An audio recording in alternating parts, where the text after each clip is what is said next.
Hi guys, kamusta kayo? Ito na nga pala yung araw na nag-camping kami. Pasensya na nga pala kayo, medyo matagal tayong hindi nakapag-upload ng video. Alam nyo naman nagka-problema din yung page natin at medyo tinamad din tayo, no? Kakababa nga lang pala namin ng bus nito, medyo malayo-layo nga din pala yung binyahe namin. Siguro mga 2 oras din bago kami nakarating dito. Kaya medyo nahirapan din kami sa biyahe, meron kasi akong dalang tent. Tapos tig-isa kami ng bag dyan para sa mga gamit namin. Bale, hindi na nga pala kami nagdala ng pagkain dito at saka ng mga panluto dahil yung mga kasama na nga namin yung nagdala kasi meron silang dalang sasakyan. Golden Week nga rin pala yung araw na yan, kaya 4 na araw tayong diretso na walang pasok. Kaya naman nagkayayaan kasama yung mga tropa natin para naman makapag-banding kami ulit. Medyo marami nga nagka-camping dito, ang daming tao kaya ang saya din talaga mag-camping, no, lalo na kapag maraming kasama.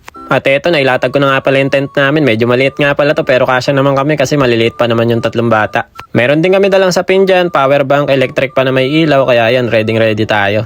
Pagdating nga namin dito, nakalatag na lahat ng tent ng kasama namin. Kami kasi yung pinakahuling dumating, kaya kami yung pinakahuling naglatag. Kasama ko nga pala dyan si Kuya JP in Japan. Bali, nagtambay muna kami dito habang iniintay yung mga kasama namin kasi namalengke sila ng mga pagkain. Nakaka-relax talaga dito kasi puro green yung nakikita natin. No? Ang dami kasing puno, may bundok at saka dagat. Yan kasi yung mga gusto ko eh. Siya nga pala yung mga ibang ginawa namin dito, hindi ko na rin na-videohan dahil nag-enjoy kami masyado, nalibang talaga.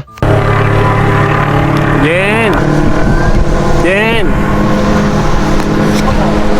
Si Mami Cherry at si Bochog nga, ito nagpahangin muna sa labas. Medyo mainit kasi yung singaw sa loob ng tent. Nakakatuwa nga yung suot ni Bochog, nakapolo pa na bulaklakin. Kala mo si Lito at Chensa eh. Kasama nga rin pala natin si paring Ken dito ng RK9 at saka si Ate Rose. Nagbunot-bunot muna nga kami ng damo dito sa pwestohan namin. Kasi nga guys, medyo mataas na yung damo dito. Wala kasi atang po may pwesto. Dito kasi kami nag-ihaw at saka nag-bonfire nung kinagabihan, kaya nga lang hindi ko na na-videoan guys kasi nalasing na ata ako nun eh. Kasama nga rin pala natin si paring Tong in Japan, nagbabad na nga pala siya dyan ng ihawin namin. May nabili nga pala akong maliit na ihawan dito, bale ito yung ginamit namin pag nagpapakulo ng tubig kapag may gustong magkape. Siya nga pala guys, baka magtataka kayo kung bakit naka-landscape yung video natin ngayon. Gamit ko kasi dyan yung action camera natin, yung Insta360 Ace Pro. Meron nga din pala kaming bigas na kalan dito. Yun nga lang, ginagamit namin yung sa sinaing para mabilis lang kami makapagsaing, no? Mahirap kasi magsaing dito sa uling. Bale, ito na nga guys, medyo nababad na nga pala yung barbecue. Kaya ito, nagpadingas na rin kami ng uling dito sa medyo malaking hawan. Dalayan nila paring Ken. Buti na nga lang, meron palang dala si paring Ken dito na panghangin, no? Hindi na mahirapan magpaypay. Nakaredy na nga din pala yung iinumin namin dito, no? Matagal-tagal din kasi kami hindi nagkita-kita kaya talagang in-enjoy namin. First time ko nga din palang inumin yung ininom namin nung araw na yan, kaya naman talagang nalasing ako eh. Parang na-blackout talaga ako niya nung kinagabihan eh. Si paring Ken ng RK9, bali wala eh, malakas siya niinom guys. Eto na nga pala yung inihaw natin dyan guys, no? Parang pork chop siya, tapos meron din tayo ditong inihaw na mga manok. Nagustuhan nga ni Mami Cherry yung inihaw na manok dyan eh, ang dami niya nakain. Sobrang nag-enjoy talaga kami nung araw na yan at nalibang, kaya naman yung first day namin guys, hanggang dyan lang yung video na nakuhanan ko. Hindi ko na nga rin nakuhanan ng video nung kumain kami nung gabi tapos nag-bonfire kami. Bale, eto guys, kinabukasan na nga pala to at maaga nga ako nagising niyan, mga alas 6 ng umaga. Ako kasi ata yung unang nalasing eh, kaya una ako nakatulog, una rin ako nagising. Kaya bilang pagbawi na nga lang, ako yung unang nagising, ako na yung nagsaing para pagising nila meron ng kanin. Hindi ko nga lang din masyadong na-videoan guys yung mga pinagluluto namin dito, kung ano ba yung mga kinain namin. Halos salitan nga lang din pala kami dito magluto-luto, no? Pero madalas ang nagluluto si paring Tong in Japan. Habang iniintay ko nga maluto yung sinaing, nagpabaga na ako dito ng uling kasi nagpainit ako ng tubig. Halos lahat kasi ng mga kasama ko dito nagkakape, kaya naman pagkagising nila meron ng mainit ng tubig, magtitimpla na lang sila ng kape. Fast forward ko na nga guys, mga bandang makapananghali nga, eto nagready na yung mga bata eh, gusto na magbabad sa tubig. Yan nga lang, pagkalusong nila nagulat sila, sobrang lamig pala ng tubig, kaya yan, hindi na lumubog si Sauri at saka si Seichi. Pero wala si Sauri at Seichi kay Bochog guys, alam niyo naman si Bochog, napahilig sa tubig niya, no? Umuupo pa nga yan eh. Parang ano, si Bo Pacific yung suot niya. Oo. Dahan-dahan, umuupo, malamig. Kasi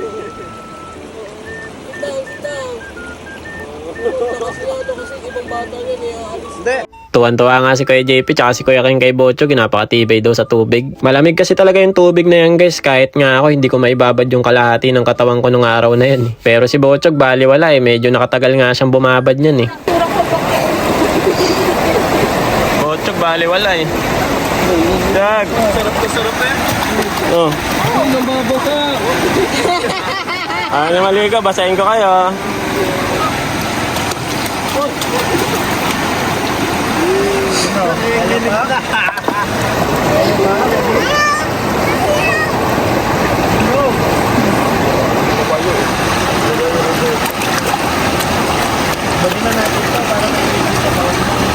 Si Seichi naman at saka si Ate Saori pa lang yung binababad nila, hindi kasi kayang ilubog yung katawan.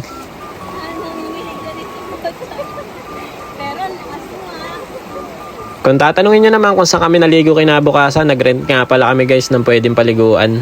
Mura lang din yung nahanap namin na pwedeng paliguan, nasa 150 yan lang ata eh. Wala nga magawa si paring Ken dito tsaka si paring Tong, kaya ayan, nagbasahan na nga lang sila, sobrang lamig ng tubig.